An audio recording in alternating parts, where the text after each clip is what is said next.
Hi everyone, I'm Padmalaya and welcome to Mariposa Mandalas.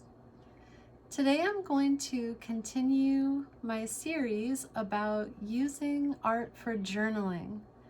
And there was something that came up in my week which gave me an idea for a project I can share with you. And the thing that happened is that a Vietnamese monk who is named Thich Nhat Hanh passed away, and he was one of my spiritual teachers, you might say. I really learned some important things from him, some important tools and teachings about life, and this really helped me during some times of stress, and also it just helped me in kind of regular life and regular stress, not just extraordinary periods of stress.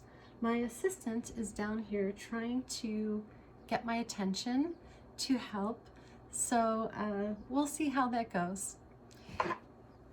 We're going to start with our scribble to get our energy in the flow. And remember how we do this, or if you haven't seen it before, it's very easy. You can just follow along or watch this quickly and then just do it yourself afterwards. Either way would be fine. I actually, and I don't know if you can see this, I like to kind of test my markers a little bit ahead of time so that when I start the actual work, I can just be in the flow, which is kind of what the scribble is for too. But I don't sort of interrupt my process by, because sometimes, you know, maybe a marker is dried out or the color isn't. I'm actually checking the color too, like exactly what does this color look like. So that's something you might want to try also. So, all right, we're going to go around the outside to frame it in, and just go in here and scribble. Don't lift your marker and go fast. You can make any kind of shapes and lines. It's just to get flowing, big or small, whatever you like. I like to start in a corner and end in a corner. So that's our little warm-up. So the idea I have for a project is to think of a person. This could be, you could do this either way. I like to give a couple of options for how to do things because it's nice when we have options in life, right? So I think there's two ways to think of this. One is that you could think of someone in your life who was important or meaningful to you in some way, who passed and is no longer with us. And this could be someone you know or someone you don't know. Thich Nhat Hanh is not somebody I ever met. Actually, and I have only read his books or seen his YouTube videos. And by the way, I did want to show you this book that is my favorite. It's called Peace is Every Step. It's a really short, easy to read. It has little sections in it. It's a nice introduction to what he's all about, which is mindfulness and connection to ourselves, connection to the earth, breathing as we do our ordinary activities of the day, and so on. Very peace-oriented person. And he wrote a lot of books, but this is my favorite. So, yeah, so in this case, for me, this is someone who I learned from and really influenced my life, but also someone who has passed. And I believe he basically died of natural causes. He was quite elderly and had had a stroke some years ago. So that is the quick overview about Thich Nhat Hanh. So when we do our journaling, I really like to make a border around the outside of the page, either at the beginning or at the end. I've said this in my other videos. I used to always do this at the end, but I really have found that it seems very nice to do the border at the beginning. So I like to use my shapes and colors to kind of go with the feel of what I'm trying to express. And in this case, I think of some firmness to, like, he was a strong person, but there was a sort of a flow and a softness and a very gentleness to it. And also I kind of like these types of lines and shapes. So we'll see how this comes out. But for my border, I feel like making kind of a wavy line. Just do what you feel. Don't overthink it. That's really helpful also, I think, when you're using this for journaling. Okay, and I used purple because for me, purple is a spiritual color. You will have your own symbolism for the colors that you use. Maybe some of them might be the same as mine, but some might be different. I'm also going to use a brown because Thich Nhat Hanh was very oriented towards the earth and being connected to the earth. So I think I'll start with this, and I show this in another video in a little short I did. When you make your circle, it's helpful to kind of make the movement and move from your shoulder.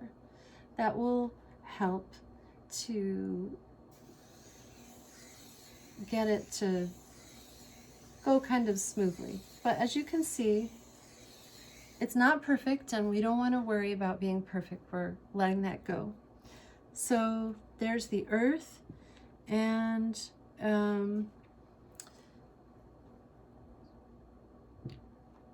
this is maybe a little, I can't think what the word would be, like might not seem super creative, but I think of a heart because I think of compassion, and he didn't really, he did talk about love, but you know, love, compassion, kindness. I just think a heart is a nice symbol for that. And let's see, I think I'm going to, well, that almost looks like a balloon, doesn't it? Just give it a little dimension here with some structure to the mandala. You don't need to do that, or you can totally divide it up into quadrants, or if you split the quadrant, you can make eighths. So blue to me is a very calm color, so I think I'm going to add a little blue around here. Continue with my wavy calmness. I have another blue in here. Thich Nhat Hanh also talks about the air and clouds and just the cycles of nature and the ground and the grass and all of these things. He talks about it very beautifully. I really encourage you to look it up, or maybe some of you are already familiar. But I was thinking, okay, this could be reminiscent of water, but I'm sort of thinking of air and air flowing. And I'm not going to actually depict clouds, but the clouds, I guess I could, if I wanted to, put some clouds in here. If I just want to do a quick demonstration, but if I were to work on this a little longer, maybe I would, get a little more detailed. So we're not trying to make fancy works of art, remember? We're just representing our thoughts and feelings. Okay, so I am also thinking about the ground and the grass. So I'm gonna put this here with a little flowy line, but a little different. Just whatever kind of pops into my head. And I guess I want to put some little lines to represent the grass.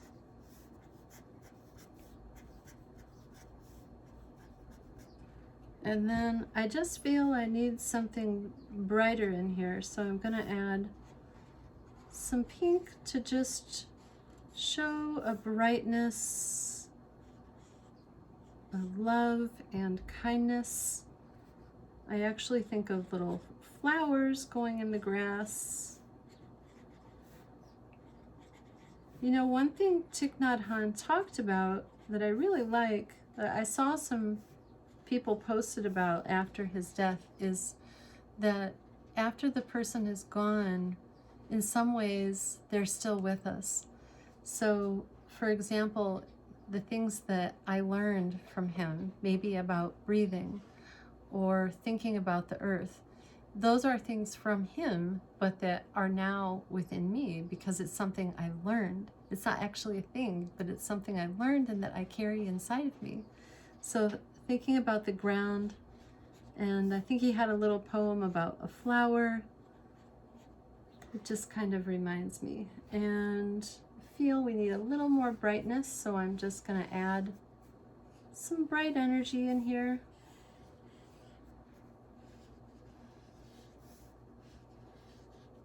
And I think that will be pretty good. So as with my other projects I've shown people, I recommend to make a title, and it can just be something simple. You don't have to be, you know, really fancy about it or anything like that. Whatever comes to your mind, it could be sort of more creative or clever or just very simple. So I'm going to put for mine, and I'm going to use, actually, it occurs to me to make a different kind of, like a script writing. Before I've done a block lettering, I'm going to put remembering Thich Nhat Hanh. Whoops, I wrote the wrong Han. And then add a few words to it, and also the date. And before I forget, I'm going to put the date, January 2022. This will help you look back on it if you do a series. And then we can add, I'm looking for the color I want, any words or thoughts that come to us when we think of this person. So I'm going to write peace, compassion,